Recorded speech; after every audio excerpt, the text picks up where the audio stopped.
Bienvenue sur cette deuxième partie de notre entretien avec Philippe Fabry. Et cette fois, on va vraiment s'intéresser au cœur de tes travaux et même à une discipline que tu as inventée, ce qui n'arrive pas tous les jours, qui s'appelle l'historionomie.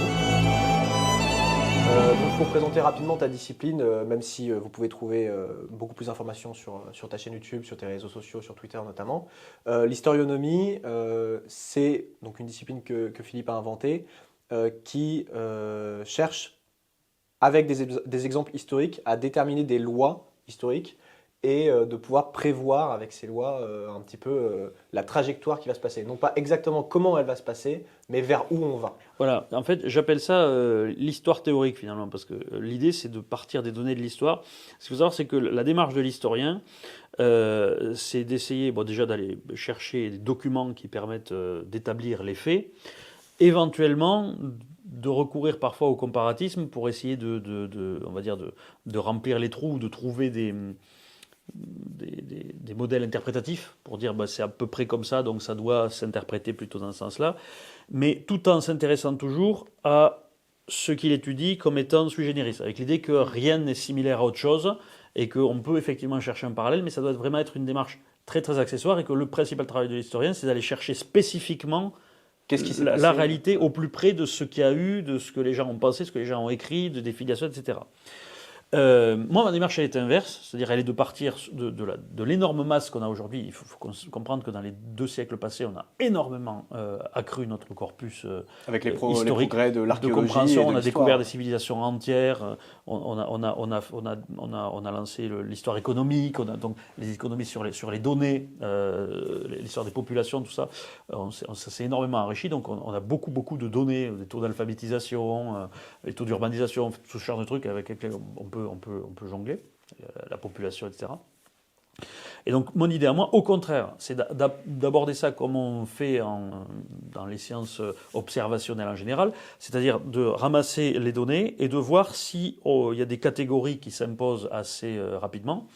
Et une fois qu'on a ces catégories, d'essayer de dresser des modèles les plus larges possibles. Et ensuite, éventuellement, d'utiliser ça comme outil ou de proposer ça comme outil aux historiens interprétatifs pour leurs propres données. Donc c'est un peu la démarche inverse qui, jusqu'ici, n'a jamais été fait avec autant de systématisme que ce que je propose. Alors si j'ai cherché à te rencontrer pour mon deuxième entretien, c'est parce que j'ai lu tes travaux, notamment La structure de l'histoire, que je n'ai pas avec moi, et Les impérialistes revanchards. Et où tu présentes ton modèle. Alors, on va dire que tu as plusieurs modèles. Tu as un modèle qui est plutôt à échelle de civilisation et tu as un modèle qui est plutôt à échelle nationale. Donc, dans ces 2 bouquins, tu présentes plutôt le modèle à échelle nationale, même si les deux se superposent et interagissent. Et donc, dans ces 2 livres, tu expliques comment un État se construit en État-nation.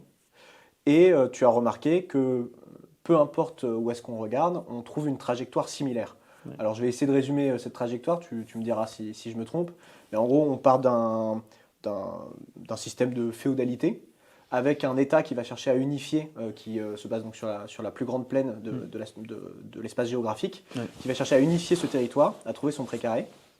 À ce moment-là, donc, on a une démarche de centralisation qui débouche sur ce que tu appelles un impérialisme ou un premier impérialisme. Oui, l'impérialisme initial. L'impérialisme initial. Qui à un moment va subir une défaite, ou qui va être humilié en fait par une défaite, ce qui va déclencher un processus de révolution nationale, avec une prise de conscience, un déplacement de la souveraineté d'une figure comme un roi ou une oligarchie. Voilà, la figure traditionnelle, en fait, celle qui a construit l'Empire, et ça se déplace vers le peuple, ce qui est permis notamment par le fait que pendant tout ce processus qui dure plusieurs siècles, il y a eu une homogénéisation culturelle qui fait que les membres de l'Empire, finalement, ne se perçoivent plus comme membres de l'Empire, mais membres d'un corps social très homogène, finalement. Et donc, ce processus va déclencher une révolution nationale, donc avec ce déplacement de la souveraineté, qui ensuite, après certains excès qui vont avoir lieu dans cette révolution, typiquement, là, on pense au cas de la Révolution française, des excès qui peuvent avoir lieu vont appeler à une figure qui va chercher à faire le lien entre l'ancien monde et le nouveau monde, qui est l'impérialiste revanchard. Voilà. Et en fonction de l'échelle de la nation, l'impérialiste revanchard peut prendre une forme très belliqueuse ou moins.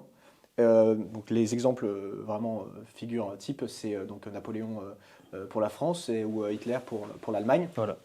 Et va chercher peut-être à s'étendre au maximum vers une sorte de fuite en avant, jusqu'à une défaite finale due à la coalition des autres nations de puissance plus ou moins équivalentes. Voilà. Et cette défaite de l'impérialisme revanchard va ensuite mener vers une transition démocratique et vers le parlementarisme, qui est finalement le modèle abouti Voilà. de l'État-nation. Parce qu'en fait, ça montre les limites véritables, finalement les frontières, et ça intègre les frontières nationales dans la perception de l'identité nationale. C'est-à-dire qu'en fait, après ça, il n'y a plus de volonté impérialiste au-delà de ces frontières, précisément parce qu'elles font partie de l'identité. Parce que le précaré a été défini comme part intégrante de l'État. Et donc l'étranger, c'est vraiment l'étranger, et chez soi, c'est vraiment chez soi. Donc c'est ce double mouvement d'homogénéisation à l'intérieur et de confrontation à l'altérité à l'extérieur qui fait que l'identité nationale, en fait, se fige relativement dans des frontières définies. Mais ton modèle, tu as conscience qu'il peut pas mal choquer la première fois qu'on le voit, parce qu'on a tendance, comme tu l'as dit, à insister plutôt sur les différences dans les constructions des nations. Et c'est vrai que moi, quand je me suis d'abord penché sur l'histoire, j'avais un peu cette envie de voir qu'est-ce qui distingue la France des autres nations plutôt que qu'est-ce qui rapproche. Comment est-ce que, alors dans la structure de l'histoire, tu commences par une comparaison entre l'Angleterre et la France, qui sont vraiment les bases de ton modèle. Oui. Et après, quel autre pays tu as étudié En fait, c'est vraiment de là que je suis parti, en fait, historiquement. C'est vrai que depuis, j'ai tendance à revoir le modèle autrement, parce que quand on érige un modèle en partant de quelque part, toujours on a tendance à être trop marqué par ça. Et on peut te reprocher une sorte de tropisme ou un cadre. Et voilà, surtout qu'on peut s'apercevoir en fin de compte que ces deux exemples qui étaient particulièrement proches, en réalité, étaient plutôt dans une extrémité du spectre et que le milieu est plus... Donc ça m'a amené à revenir là-dessus, surtout quand j'ai commencé à étendre ça au monde arabo-musulman, à l'Asie, etc. Mais effectivement, je suis parti de la France et de l'Angleterre. Donc ensuite, par proximité, je me suis intéressé à l'Angleterre et à l'Espagne. Puis la Russie, plus tard je me suis intéressé aussi à l'Italie et je me suis aperçu qu'il se passait toujours à peu près la même chose. Jusqu'au Japon même. Jusqu'au Japon, la Turquie, le Maroc, l'Égypte, la Chine. Même la Chine. Voilà. Alors que c'est vrai qu'on a tendance à voir justement dans la Chine et le Japon les grands autres comme un autre modèle. Oui. Et ce que tu dis souvent dans tes travaux, c'est que les différences qu'on voit dans les États, ce ne sont pas des différences fondamentales de ce que vont devenir ces États, mais des différences d'étapes de la trajectoire. C'est-à-dire qu'on en a parlé dans la première partie, les États-Unis aujourd'hui, pour toi, c'est la France du XVe siècle. Oui. Et donc les différences qu'on peut établir entre ces différentes nations, c'est plutôt du fait qu'il y en a qui sont plus en avance sur d'autres. Ouais. Donc l'État actuel qui était le plus en avance, c'était l'Angleterre, suivi de la France avec 100 ans de retard. C'est ça. Et pour ton modèle à échelle de civilisation, comment est-ce que tu as... En fait, par où tu as commencé? Tu as commencé plutôt par ton modèle à échelle nationale avec cette... Non, j'ai commencé par les civilisations. J'ai commencé à travailler là-dessus en 2003. Vraiment par une conjonction de choses. Je me suis aperçu qu'il y avait des petits parallèles qui fonctionnaient les uns avec les autres. Notamment c'était au moment, en 2003, c'était l'invasion de l'Irak. Et ma prof de latin à l'époque, parce que j'étais en terminale, je crois, terminale, nous avait expliqué que finalement, le rapport qu'on voyait entre les Américains et les Européens était un peu le même rapport qu'il y avait entre les Grecs et les Romains. C'est-à-dire que les uns estimaient que les autres étaient brutes, les autres étaient juste des efféminés, mais que donc c'était pas. Et puis il y avait ce côté passage de témoins, puisque les uns étaient en phase descendante, les autres en phase ascendante. Et en même temps, sur quelques mois, donc c'est vraiment un hasard, j'avais découvert aussi les idées d'Albert Thibaudet, qui avait écrit La campagne avec Thucydide, où il faisait un parallèle, lui, entre la Première Guerre mondiale qu'il avait vécu et les guerres du Péloponnèse, qui avaient affaibli les cités grecques. Et donc, je m'étais dit peut-être que tout ça fait système. Et ensuite, mais je pense qu'on en discutera dans une prochaine discussion. J'avais lu, c'est tombé par hasard, j'avais lu Fondation d'Isaac Asimov. Et ça, c'est ça ce qui m'a donné le désir de la possibilité de modéliser l'histoire. Et donc, d'avoir ce désir de modéliser l'histoire et en même temps un embryon de truc, je me suis dit, tiens, c'est intéressant. Alors, j'ai commencé à regarder. J'avais 19 ans, donc ma culture historique était très, très... était peut-être un peu au-dessus de celle des gens de mon âge, mais elle était très très inférieure à ce qu'elle est aujourd'hui, forcément, quand on a passé 20 ans à lire là-dessus. Donc j'ai mis des années à nourrir ça, et c'est qu'une dizaine d'années plus tard, ça va être 2012-2013 même, que j'ai commencé à réfléchir à ce parallèle entre la France et l'Angleterre, que j'étais même pas le premier à avoir fait. Je m'en suis aperçu plus tard que d'autres l'avaient fait, notamment Martin Malia, mais en fait, c'est très amusant, j'ai découvert que même Alexandre Dumas le fait dans le Comte de Monte Cristo, puisqu'il y a l'abbé Faria à un moment qui fait un parallèle entre la révolution anglaise du XVIIe siècle et la révolution française. Et donc c'est des choses, voilà. Mais en général, les gens qui font des parallèles comme ça ne pensent pas à les mettre en série, disons, et à en faire un système. Oui, ils s'intéressent juste à tiens, c'est amusant, on peut faire des parallèles, alors tu as cherché à systématiser la chose. Donc c'est en partie de l'histoire grecque et de la comparaison avec l'histoire européenne, ça a été finalement ton premier. Oui, voilà, la comparaison Rome-Amérique, Europe-Grèce, c'est vraiment le point de départ. Alors ce qui est au-delà de l'intérêt pur pour les connaissances de ton modèle, c'est que grâce à ce modèle, tu arrives à faire des prédictions. Et quand on parle de prédictions, on ne parle pas des prédictions dans ta boule de cristal. Non. Tu cherches à prolonger ton modèle, voir comment ça s'est passé avant et donc comment ça devrait se passer aujourd'hui. Voilà. Et notamment, tu as acquis une certaine popularité parce que à partir de 2019, c'est ça, tu avais anticipé une invasion de l'Ukraine par la Russie, qui a lieu donc le 22 février 2022. Ouais, j'avais fait un article sur mon blog. Alors en fait, j'avais un bouquin antérieur qui était paru 2 ans avant, l'Atlas des guerres à venir, où j'expliquais qu'en gros, je voyais revenir une confrontation mondiale, type Seconde Guerre mondiale, mais avec des nouveaux acteurs. En gros, la thalassocratie serait toujours les Américains, mais en face, au lieu d'avoir l'Allemagne, ils auraient la Russie, au lieu d'avoir le Japon, ils auraient la Chine.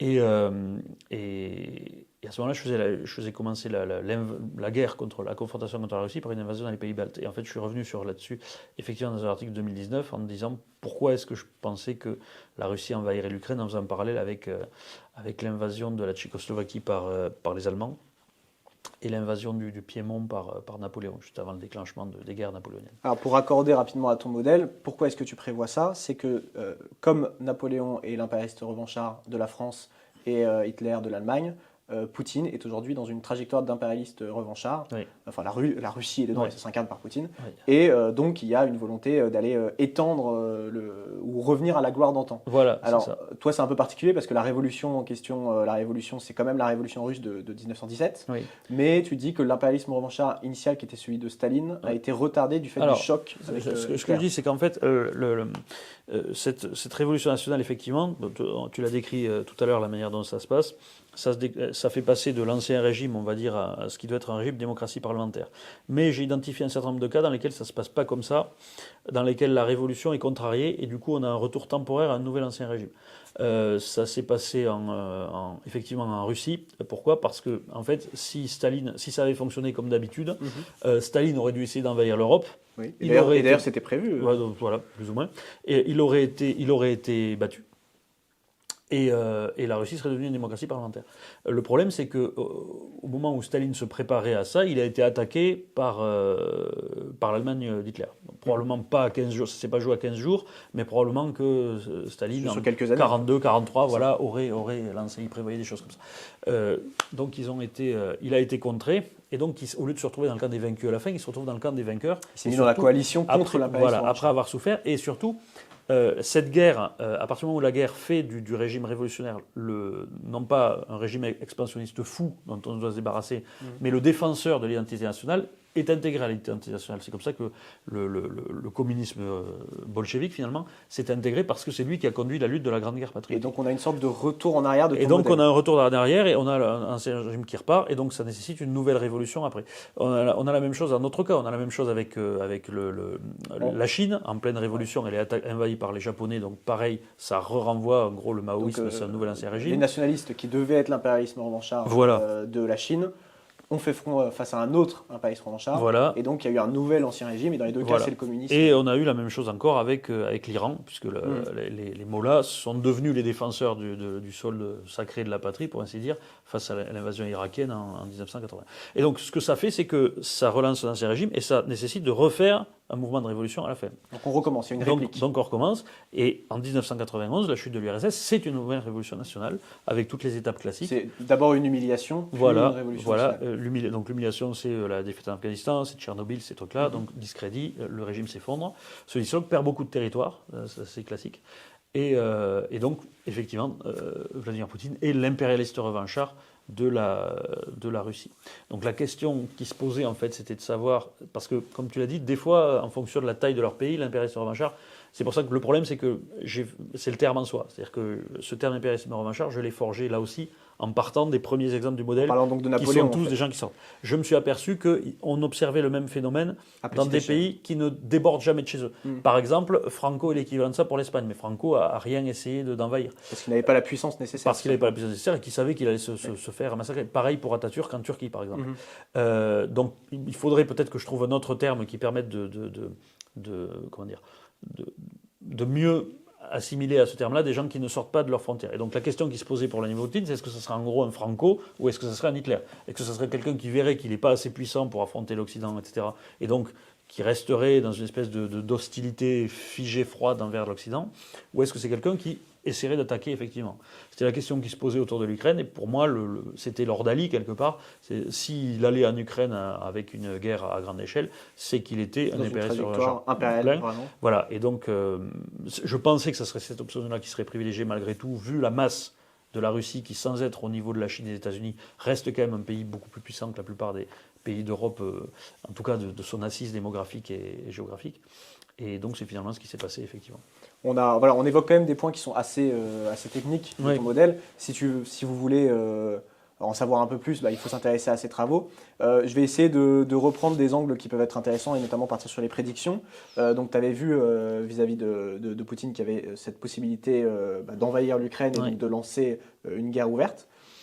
Tu prédis qu'il va y avoir il y a une sorte de sentiment en Russie un refus de la défaite, donc une économie de guerre qui s'est réellement lancée, et donc que peu importe les succès ou non de la Russie dans un premier temps, ils vont chercher à pousser jusqu'à la défaite finale. Voilà, alors parce que ce qui caractérise l'impérialisme revanchard par rapport à l'ancien régime, c'est-à-dire l'impérialisme initial qui est défait, c'est justement cette espèce de jusqu'au-boutisme. Et inversement, c'est ça qui lui permet en général d'avoir les premiers succès très importants, c'est que, grosso modo, il y va à fond, il mobilise toutes les ressources nationales dans la guerre, alors que ceux en face ne sont pas du tout prêts à affronter ça. Sauf que là, ils n'ont pas lieu en Russie. Enfin, ils n'ont pas eu lieu au début. Alors, le truc, c'est que les premiers succès, ils peuvent arriver plus tard. En général, ils arrivent au moment de la confrontation directe. Si tu prends le Japon, par exemple, le Japon qui a envahi la Chine, il a eu également beaucoup de mal. Il s'est très vite enlisé. Ça n'a pas empêché qu'à partir du moment où ils décident d'entrer en guerre, et ils escaladent très haut, parce que le Japon, encore une fois, c'était une surface économique qui était celle de l'Italie de Mussolini à peu près, donc c'était pas énorme, c'était très en dessous de ce qu'était l'Allemagne.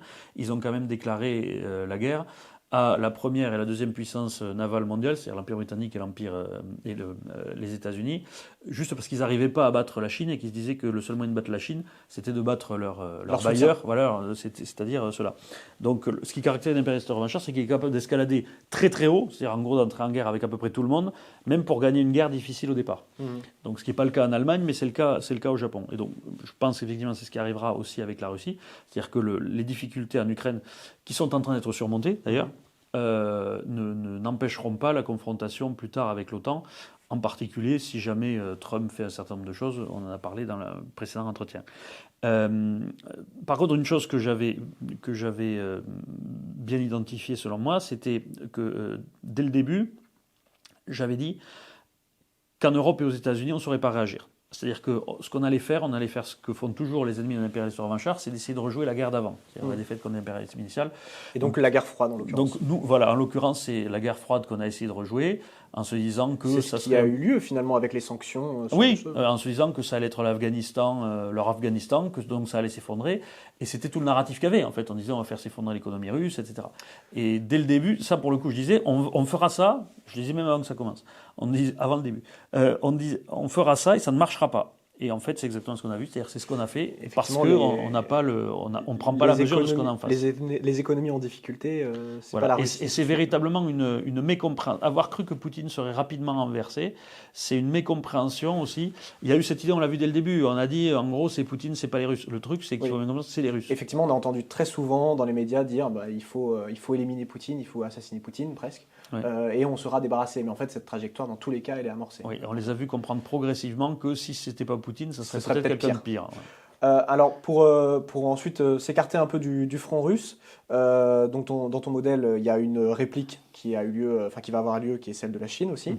On va pas forcément aller sur ce terrain parce que ce serait nous projeter finalement sur de très longues années. Mais il y a un pays qui nous intéresse tout particulièrement, c'est la France, qui a la particularité d'avoir connu un impérialisme revanchard, vraiment le modèle type qui est Napoléon. et qui a failli en connaître un second, d'après un deuxième, d'après Oui. tes travaux, qui est le général Boulanger, Oui. qui n'a pas eu lieu, donc suite à la guerre de 70.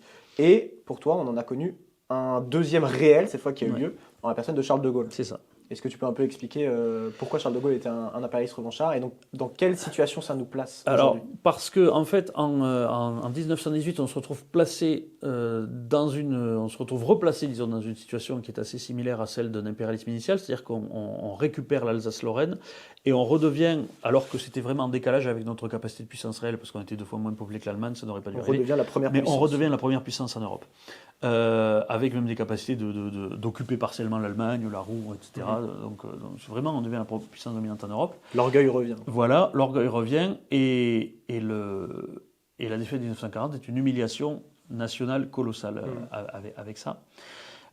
Et donc ça relance effectivement un processus parce qu'une humiliation de cette force-là, ça détruit la crédibilité de toutes les élites. Donc ça amène un renouvellement très important et on a vu un renouvellement d'élites extrêmement Avec important. la création de l'ENA. Avec la notamment. libération, avec la purge des élites qui, elles, avaient collaboré ou étaient en limite de collaboration. La création de l'ENA avait vraiment pour but de refaire des élites nationales. Tout à fait ça. Il y a eu la création de l'ENA, puis il y a eu la montée d'élites alternatives aussi avec celle du Parti communiste qui sont arrivées dans les sphères de pouvoir, donc effectivement qui ont dégagé des places des gens de la... Donc la libération, c'est la révolution. La libération, c'est la révolution. On voit d'ailleurs dans la façon dont ça s'ordonne de manière beaucoup plus policée qu'en 1789, mais on voit la tentative des communistes de prendre le pouvoir. Avec Finalement, beaucoup de réformes. voilà. sautées. Donc heureusement, ça a été moins sanglant, mais il s'est passé tout ça. Ensuite, on a une tentative démocratique qui dure une douzaine d'années avec la 4e, et on a le retour, et c'est instable parce que notamment les communistes n'ont toujours pas digéré leur défaite, et donc ils sabotent plus ou moins le régime parce qu'ils représentaient quand même un gros tiers du Parlement. C'est un peu le même problème que ce qu'on a aujourd'hui d'ailleurs, un truc très instable au plan parlementaire. Et donc ça fait revenir, en plus c'est la situation de la guerre d'Algérie qui également est une nouvelle humiliation. Et donc là il y a l'arrivée du général de Gaulle, et le général de Gaulle se comporte typiquement comme un impérialiste revanchard sur un certain nombre de points, mais pour le coup plus proche de Franco que d'autres. Donc l'idée, c'est que on n'avait pas la puissance nécessaire et même peut-être pas la mentalité ni la volonté après la défaite de 40 C'est ça. D'aller dans les excès. Et on a donc le général de Gaulle en impérialiste revanchard qui cherche à réaffirmer la puissance française et la remettre dans le concert des nations. Alors quand même un peu plus que Franco, parce que toute la France-Afrique, en fait, avec Focard, ça se met en place sous le général de Gaulle, et c'est quelque part la récupération de l'Empire qui a été perdue dans les années 50. Donc il y a cette espèce de relais qui est pris. Mais la grande différence du général de Gaulle avec les autres impérialistes revanchards, c'est qu'il n'y a pas eu de défaite finale. Non, alors il n'y a pas eu de défaite finale, mais c'est le cas dans d'autres aussi qui ne bougent pas comme Franco, qui est resté, qui n'a pas eu de défaite finale. Mais la différence, c'est que de Franco, on a vu un vrai renversement qu'on peut voir facilement avec le narratif. C'est ça. Quand on parle de Franco aujourd'hui, ça reste, finalement, on dit l'histoire est écrite par les vainqueurs, peut-être pas pour la guerre d'Espagne. Aujourd'hui, c'est les républicains qui sont vus comme les gentils. Alors que le général de Gaulle conserve une certaine... dans le paysage politique, tout le monde se réclame du général de Gaulle. Et ceux qui ne s'en réclament pas disent qu'il était peut-être un petit peu excessif. Parce qu'en fait, ce qui s'est passé, c'est que de Gaulle est parti sur un désaveu, malgré tout. Oui. Mais en même temps, il est resté comme une autorité. Peut-être parce qu'il est parti pacifiquement. Le problème de la France, c'est les institutions qu'a légué le général de Gaulle. Parce que normalement, la fin de l'impérialisme revanchard, ça balait son régime. Et là, on a une transition parlementaire. En France, on a gardé les institutions de la Ve République. On a conservé le régime de l'impérialisme revanchard. Et voilà, ce régime-là, et en particulier ce régime qui est un régime plébiscitaire, c'est-à-dire de concentration du pouvoir dans la personne du président de la République. Et c'est un régime qui n'a cessé de se dégrader.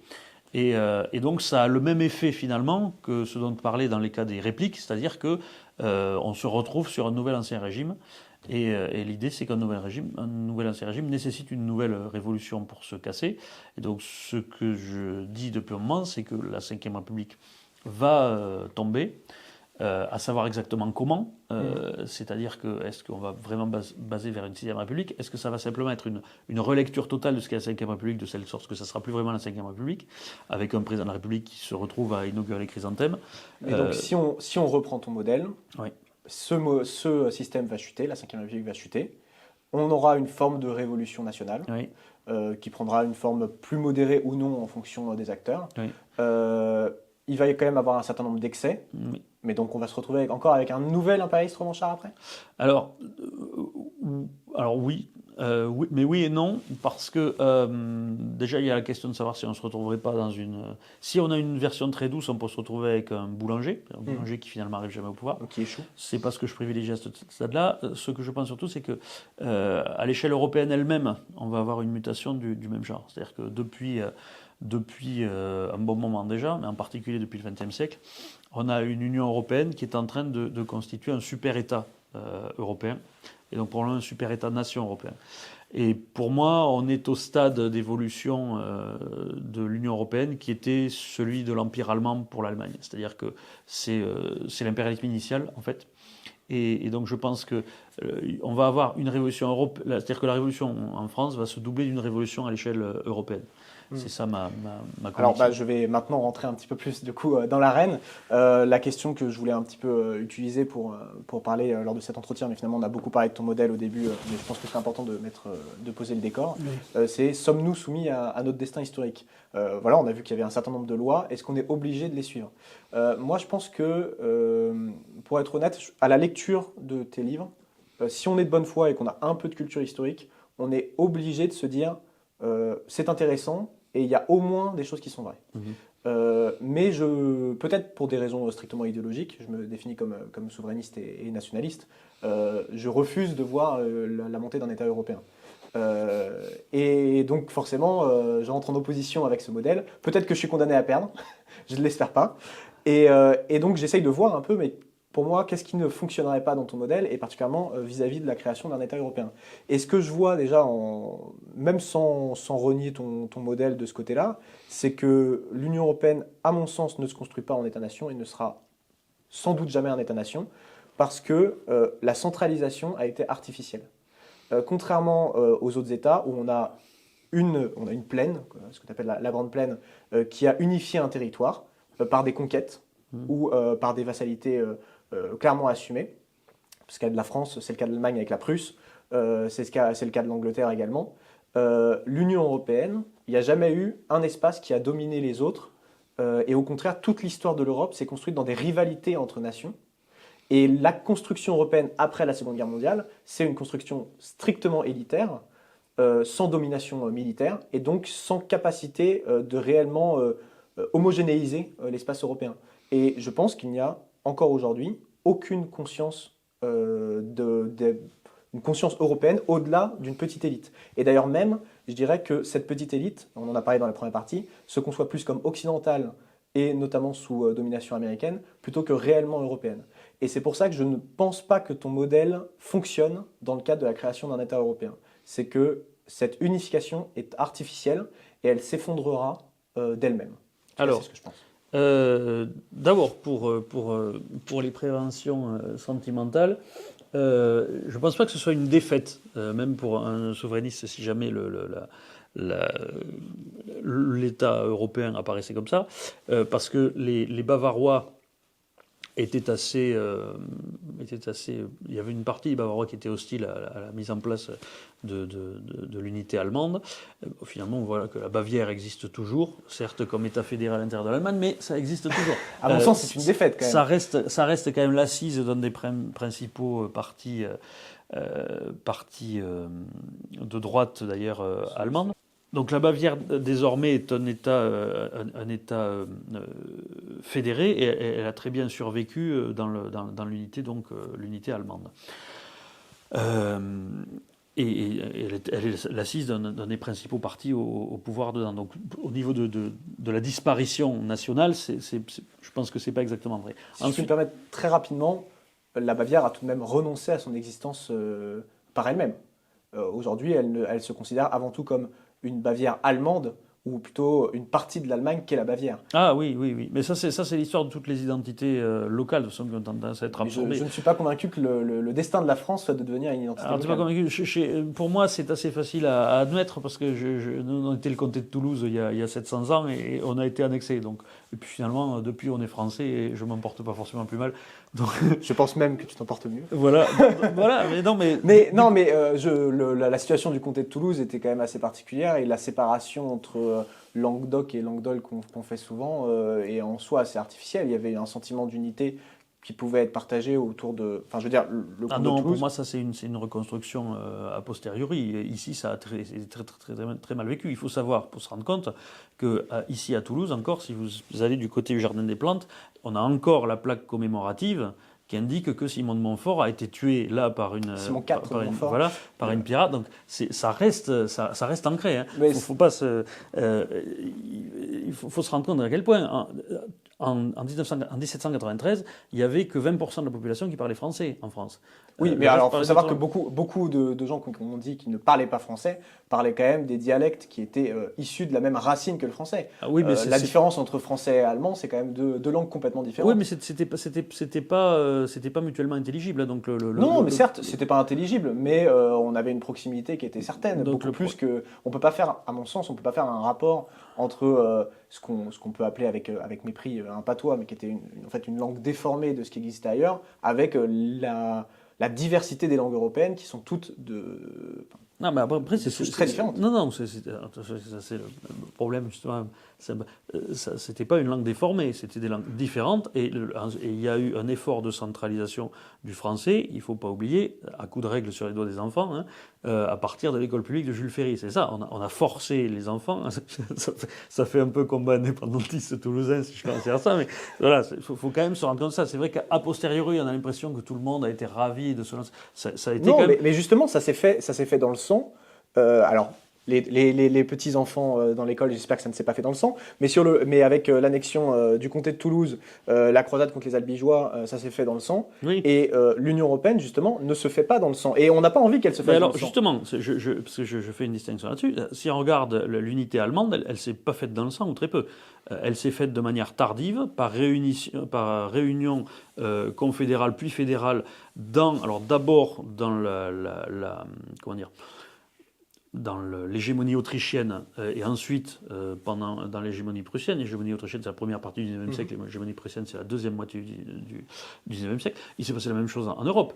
L'Europe, à la base, c'est qui l'a fait? C'est essentiellement la France, notamment la France, on disait impérialiste, revanchard gaulienne. L'idée de Gaulle, de toute façon, vous regardez la carte de la première Europe. L'idée de Gaulle, c'était de faire des vassaux à la France. Vous avez l'Empire français en 1812. Hein, non, mais donc c'était d'en faire des vassaux, pas d'augmenter notre puissance par une projection. Oui, il y avait cette idée-là, mais des fois, vous avez un vassal vous avez un rapport intérieur. De la même manière que la Prusse a finalement pris le dessus sur l'Autriche, chez nous, c'est l'Allemagne qui a pris le dessus sur la France. Donc l'unité de l'Europe doit se faire avec une vassalisation de la France? À partir de 1990. Non, c'est pas une vassalisation, parce que, encore une fois, il y a des allers-retours. Je renvoie à ce qu'on a dit dans le précédent entretien sur la fronde de l'Europe périphérique. Moi, je suis persuadé qu'il y a une réinversion au bout d'un moment. C'est que la France peut rééquilibrer le pouvoir dans son sens. Oui, de la même manière que l'Allemagne rhénane a surpassé l'Allemagne prussienne. Voilà, tout à fait. Même l'Allemagne prussienne a disparu. Et puis le sentiment national européen, il faut voir que dans les élites elles-mêmes, il apparaît, puisque de plus en méfiance par rapport aux États-Unis de Trump. Et il se fait en reniant l'identité locale, pour le coup. C'est très cliché sans doute, mais un Glucksmann qui dit qu'ils se sont plus proches des habitants de New York que des habitants du village d'à côté, ça montre bien que cette construction de l'identité européenne, elle ne se fait pas en accord avec les identités locales. Parce que Glucksmann, c'est ce qu'on disait plus tôt aussi, Glucksmann, il appartient finalement à ce que j'appelais ces élites impériales tout à l'heure. Et la mutation, en fait, précisément de ce que j'appelle un mouvement de révolution nationale, c'est que ça transforme un pouvoir qui se perçoit comme impérial en pouvoir qui se perçoit comme national. À chaque fois, vous savez, c'est pas un hasard si les Néerlandais des années 1780 et les Français des années 1790 se désignaient eux-mêmes, les révolutionnaires, se désignaient eux-mêmes comme patriotes. C'est-à-dire, pour eux, c'était des gens qui étaient attachés d'un point de vue national au gouvernement, alors que finalement, les élites n'étaient pas nationales. Oui. Qu'est-ce que le tiers-état de CIS? Ça consiste en quoi? Ça consiste à expliquer que les élites sont étrangères, oui. Que les élites sont des Allemands, qu'il faut les renvoyer dans les forêts de Franconie. On pourrait dire comme aujourd'hui. Voilà, donc il y a ce côté... donc, je pense que c'est ce qui est en train de s'apparaître. Sauf que ce qu'on critique, c'est ok que les élites sont soumises peut-être à l'Empire américain, mais aussi on critique qu'elles soient déconnectées de la France et qu'elle se pense à échelle européenne. Donc s'il y a un renversement des élites, il ne peut pas se faire non plus en pensant qu'on va créer de nouvelles élites à échelle européenne. Ça va être un renversement justement vers un retour à des élites nationales. Mais le principal problème de la déconnexion, si on estime que les élites sont particulièrement déconnectées, c'est précisément parce qu'elles se tournent plutôt vers les élites européénes en tant qu'élite impériale européenne.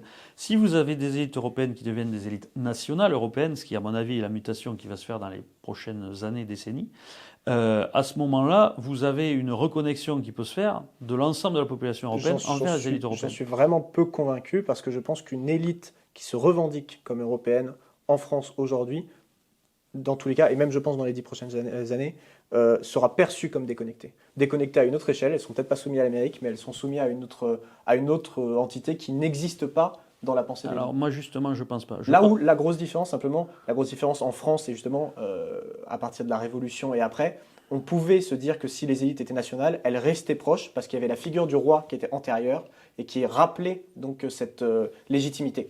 Là où si on pense aujourd'hui à une figure européenne, une élite européenne, elle ne rappellera rien à la population.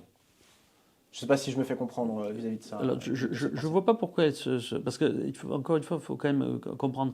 Ce que je veux dire, c'est que le cadre français existait bien avant que le cadre européen aujourd'hui. Le cadre européen aujourd'hui ne renvoie à rien pour les gens. Oui, alors mais le cadre français justement, existait ça, avec la personne du roi. Pour les Bavarois et pour un certain nombre de gens, le cadre allemand ne renvoyait pas grand-chose non plus. Il y avait énormément d'identités qui étaient des identités locales qui s'opposaient à... Je pense que la Bavière n'a jamais eu l'orgueil de la France. Et que c'est ça la grande différence. Oh, il ne faut pas se tromper.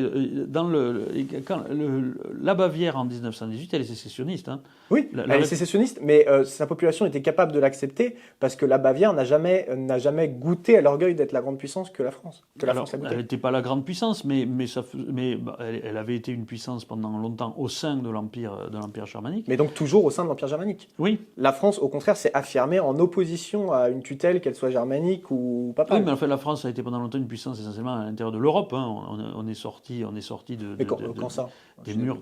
Il y a récemment uniquement. Non, mais la France est une puissance européenne. Donc mais dans ce cas-là, le cadre mondial était pour nous l'Europe. Oui, non, mais le référentiel, c'est l'Europe. Mais il faut comprendre aussi que ce qui fait naître un sentiment national, c'est aussi le changement de référentiel. Mais quand la Bavière était une force au sein de l'Empire germanique, le monde, c'était aussi l'Europe. Donc, elle se savait dans tous les cas secondaire. La France, quand elle était première puissance à échelle européenne, le monde, c'était l'Europe. Donc, elle se voyait comme première puissance du monde. Toute puissance se réfléchit de façon à l'échelle de son propre référentiel. Même la Serbie, aujourd'hui, estime qu'elle devrait avoir une place plus importante de domination dans les Balkans. Pourtant, elle sait très bien qu'elle est minuscule. La France, comme elle a goûté à l'orgueil de la première puissance mondiale, je ne pense pas qu'elle puisse accepter, et les Français ne puissent jamais accepter, d'être un jour une seule puissance au sein une seule part d'une plus grande puissance. Non, moi, je pense que si on a laissé tomber depuis peut-être trop jeune et depuis très trop longtemps. Non, mais c'est surtout qu'il ne faut pas oublier que l'idée de Gaulle, justement, c'était d'être à nouveau une puissance mondiale via le levier d'Archimède de l'Europe. Un levier d'Archimède, pas un véhicule. Et oui, mais au bout d'un moment, c'est la logique qui finit par s'imposer. Alors, on sera peut-être le pays qui aura le plus de mal à admettre ça en même temps. Mais si on sent qu'on est... Parce qu'en fait, le problème de la France aussi, et c'est ce qui fait qu'on souffre de... L'Europe posait pas de problème aux Français jusqu'à la fin des années 80. L'Europe ne posait pas de problème tant que c'était justement le levier d'Archimède et pas le véhicule. Voilà, c'est ça. Le problème, c'est qu'il y a eu une prise de pouvoir allemande en Europe, très clairement, avec la réunification, avec le retour de leur expansionnisme en direction de la Mitteleuropa, qui est leur espace de domination classique.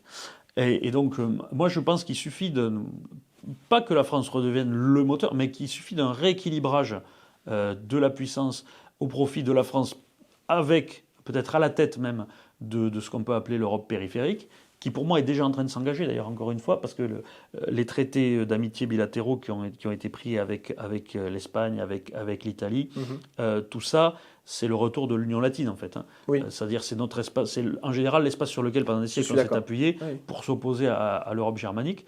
Donc, ce rééquilibrage, à mon avis, peut suffire à contenter. Justement, je pense que donc cet avenir, c'est de refaire de l'Europe un levier d'Archimède pour la France et jamais un véhicule. Je pense qu'on sera sans doute du coup pas d'accord, mais peut-être que tu le vois parce que c'est une prolongation de ton modèle et que ça te convient bien que ça le suive. Alors, il n'y a pas que ça. Véritablement, moi, je vois la naissance d'un sentiment national à l'échelle européenne de deux côtés. Du côté des élites, je l'ai déjà dit, avec l'idée, les Américains nous protègent plus, donc il va falloir qu'on lance une défense européenne, etc.